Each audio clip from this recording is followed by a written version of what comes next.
જિલ્લા પંચાયત તાલુકા પંચાયતનું મતદાન યોજાયું।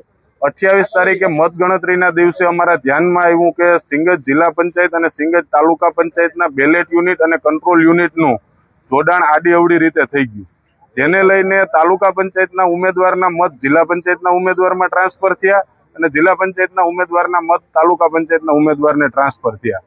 માની લો કે 1 નંબરના બૂથ ઉપર જિલ્લા પંચાયતમાં આમ આદમીના ઉમેદવાર હતા તો તાલુકા પંચાયતમાં 1 નંબર ઉપર કોંગ્રેસના ઉમેદવારને એમના મતો ટ્રાન્સફર થઈ ગયા છે। એવી રીતે તાલુકા પંચાયતના ઉમેદવારના મત જિલ્લા પંચાયતમાં ટ્રાન્સફર થઈ જતા આ અંગે વારંવાર કલેક્ટરશ્રીને મતગણતરી સમયે પણ આવેદનપત્ર આપી અને ત્યાં અરજી આપેલી હતી, છતાં પણ તંત્ર દ્વારા તાનાશાહી કરી અને ભારતીય જનતા પાર્ટીના ઉમેદવારને વિજેતા જાહેર કરી દેવામાં આવ્યા, જેને લઈને ચૂંટણી પંચમાં કલેક્ટરશ્રીમાં અનેક રજૂઆતોના અંતે આજે સિંગજ ગામના ગ્રામજનો દ્વારા પોતાના મતનો દ્રોહ થયો છે। એને લઈને આજે કલેક્ટરશ્રીને આવેદનપત્ર આપી રહ્યા છે અને આ બૂથનું ફરીથી મતદાન થાય અથવા તો ફરીથી ચૂંટણી યોજાયની માંગ સાથે આજે આવેદનપત્ર આપી રહ્યા છે।